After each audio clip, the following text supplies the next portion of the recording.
Okay, folks, so today is Saturday, 17th of February, 2024, and it looks like we're going to have to make one more social analysis video. And this one is going to be in the same general theme of the border war video I made and the electoral vote slash election stealing hypocrisy of Trump and the GOP, which seems to be coalescing by the day behind Trump, despite the obvious voter fraud that he has been a part of, instigated. And this is, let's just for a second here, it's a decent question as to whether it's Trump's instigation or the Trump idiots' instigation, or whether the Trump idiots have participated in this fraud because they thought that Trump would give them a presidential pardon for doing it, which he could have done right up until the last day in office. Okay, January 20th, when the new president is sworn in, he's got every right. And every president's done this. Publish a list of somewhat sketchy, unpopular pardons. Okay, so he could have done that, just as many other presidents have done for other people, but he didn't. As an aside, okay, let's say he didn't pardon all these people who were now being charged, and some have pled guilty and so forth, to insurrection against the United States by participating in the January 6th riots in the Capitol, and also by participating as fake electors to sway the vote in Georgia. Okay, these are facts. These are not issues of debate. These people are still being charged, and some have already pled guilty for this. We're just talking at this point now about Trump actually being convicted for it. And the reason that we're just talking about it now is because Trump has claimed that he has full immunity from civil and criminal prosecution. And that has just been rejected, just blown out of the water by the judiciary just this spring. Okay, so otherwise, I would have hoped that within 3 years he would have already been convicted and probably doing jail time for what he's done. Okay, the problem with it taking all this freaking time is that he has filed motion after motion after motion declaring that he cannot be prosecuted for anything he did as president. And he recently came out and said that his point of view is that the presidency cannot be effective if the president does not have full immunity, because, and the argument here is important, because that would mean that his political enemies would charge and engage in civil action against the president after he was out of office. Now, that is a completely facetious argument, because it basically says that our justice system is politically operated, that everything that happens or at least with the government, with our justice system, depends on what political office or political parties actually control the government at the time. Okay, now I think this is important to look at this point going into this particular discussion, which I'm going to get to, about the role of existing minorities in this country and crime, and how that also plays a significant part in this whole border issue. Okay, we can't forget about the people who are already in this country, who were born here, who are not Latinos, like blacks and West Africans or whatever. Okay, we have to look at the existing criminal problem as much as the problem associated with migrants and migrant crime. And we have to look at the victims, we have to look at the perpetrators, we have to look at the legal system. And I'm going to try to do that quickly, okay? But I want to make the point clear that this guy who's talking about how he's going to secure this country and fix this country and make this country a great place to live in again, he's arguing that he personally has personal immunity because he's president. Did he verify that he had personal immunity before he did all this stuff that he's now being charged with? Hell no. He just assumed that he did and made the argument that he does. okay? And he has now been popped out of that fantasy by several layers of judicial review, okay? But my point is that it's just amazing that he would ever think that in the first place. But he did. And we have to look at how people are thinking that they can commit crimes and they have no right or no expectation of being punished, okay? The problem that we have in a larger sense is that our judicial system is not effective at punishing criminals, which is why we are so concerned about crime. If it was effective at punishing criminals, that would still be just half the problem. We'd still have to actually worry about the consequences of them being punished. Does that mean that the people in the position they were in when they committed the crime, does that mean that they're less likely or more likely or just as likely as they were before? And what I'm going to put here in the front of this, before I even get to the details, is I simply think that it has not been effective for several reasons, one of which is that juvenile criminals are not generally treated like adults when it comes to being arrested, prosecuted, convicted, and incarcerated. And that has led to a change in the attitude of juveniles with crime, about crime. They think that they are going to get away with it because they're juveniles. That is a large part of the problem. Now, one of the big problems that we have with this is because a lot of juveniles effectively do get away with it. It just is a lot of adults get away with committing crime. I mean, you can plea bargain your way down to a lower charge. First offense, a lot of times judges and prosecutors will just dismiss charges, to focus on the more important charges. People in general basically tend to operate in groups of people who reinforce each other when they commit crime. So it's hard to get witness testimony in support of it. It's very hard for the police to actually identify people who have engaged in crime. There's a lot of reasons why, a whole lot of reasons why, in the United States in this time, that our criminal justice system is not all that effective.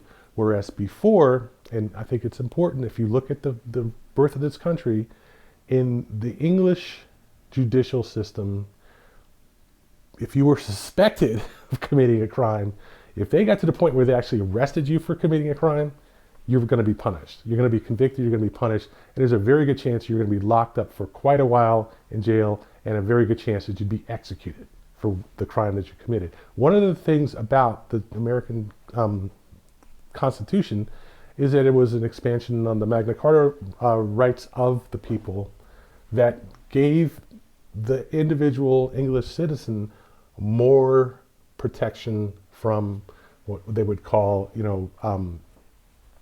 class-based justice. Okay,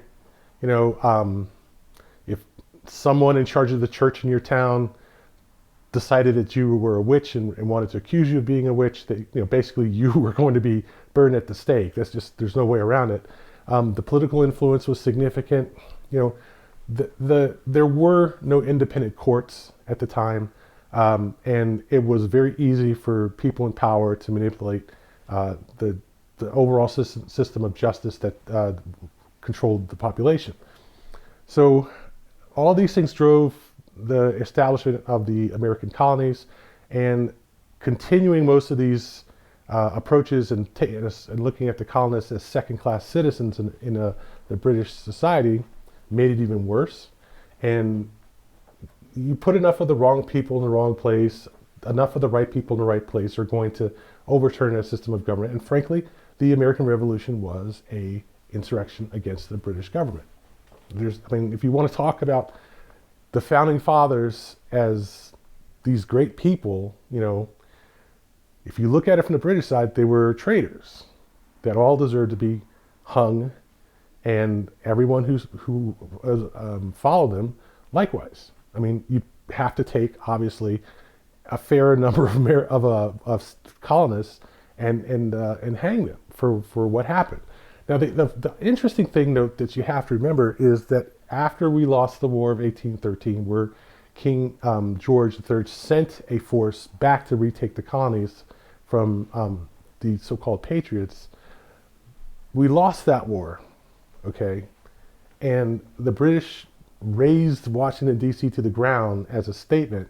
Then they got back on their ships and went back to England because effectively they could not control the country. There's the same similar problems that many governments have. They can defeat the insurrectionists, the rebels on the battleground, but they can't control the country. And in this case, King George III decided a very common thing. I'm going to go back there. I'm going to punish them for what they've done, or at least the ones who stand up against us. But ultimately, we're going to have to withdraw because it's just too far. I have too many resources. I have too many wars going on. You know, all these things just make it impractical. So practicality is a significant factor in the effectiveness of a judicial system. This is a simple fact. The problem is having a practical and effective judicial system is one thing, but having a population which essentially is not a law-breaking population, which is a law-abiding population in a society which is low crime, is another thing, okay? If you have a relatively ineffective judicial system combined with a system, a society which is relatively low crime, that's fine. People are like, well, we don't need a strong and effective judicial system because we don't really have that much crime. It's very little crime in this country, and we don't really need that. Everything's fine. Okay. The problem becomes when the ineffectiveness of the criminal justice system is not preventing more crime from happening. And that's when you start having real issues. Everybody's pointing fingers at everybody else. Victims become a society. Criminals become a society. The political system becomes a grouping of societies. People have a different approach to how to deal with this problem. But when the problem continues to grow, when you start having more and more and more and more crime, okay, it's easier for the victims to start to point at what's wrong because they start having an overwhelming voice in the situation. Just like in South America now, you have a lot of drug and gun-related crime. It's diversifying into different areas like slavery and smuggling of things left and right, all kinds of things. The drug gangs are becoming polarized against the people, and the solution to this problem in South America, unfortunately, has been that the drug gangs basically attack and kill the population to reduce the conflict between the population and the drug gangs. Drug gangs are clearly winning that war in certain areas along the border, but then they're running into problems where they're having to fight each other for control. So that's the background. Okay, what I'm saying in the United States, in this country, you take the border issues, you take the migration out of the equation altogether, and then you're left with domestic crime. And one of the driving factors of Trump's political success, and I think the GOP's in general, is minority crime. It's that simple. If minority crime is strongly associated with liberalism, and liberalism is strongly associated with minority crime, then the GOP has a legitimate beef with liberalism. I don't think there's any way around that. And one of the things I saw today, and I'm going to talk about two things, but one of the things I saw today was this article about carjacking in Washington, D.C., which is sort of like a dark secret. Carjackings have risen significantly in most major cities in the United States over the past 10 to 15 years. But the other thing I think is something I want to talk about is my own personal experiences dealing with crime, basically growing up in an area which had almost no crime, very little crime, if at all, any whatsoever, and then having to deal with interactions with inner city kids and traveling in the inner city in the Washington, D.C. area and just being exposed to various criminal elements and the response of the people in predominantly white areas, predominantly Latino areas, predominantly black areas, to that phenomenon of crime. I mean, it's not something I have no personal experience with. Let's put it that way. I've had a fair amount of experience with criminal activity. You're just going to have to say that outright. It's hard to really talk about crime if you don't experience it, because it becomes this abstract thing, and ultimately what people do, they tend to do, is to just project it onto the victims. So, well, if you hadn't done this, or if you hadn't been there, and then you wouldn't have been victimized, you know, and people complain about that, and that's where the problem is. Okay, in my opinion, a large part of the problem with the whole issue of crime is people talking about crime and talking about the consequences and talking about the causes, but not actually doing anything to change it. And then it mushrooms into it's just like, you know, a field of dirt right ready for growing crops. Why do we have all these weeds? Why? Well, because the weeds are more aggressive than the crops that you want to grow. That's where the problem is.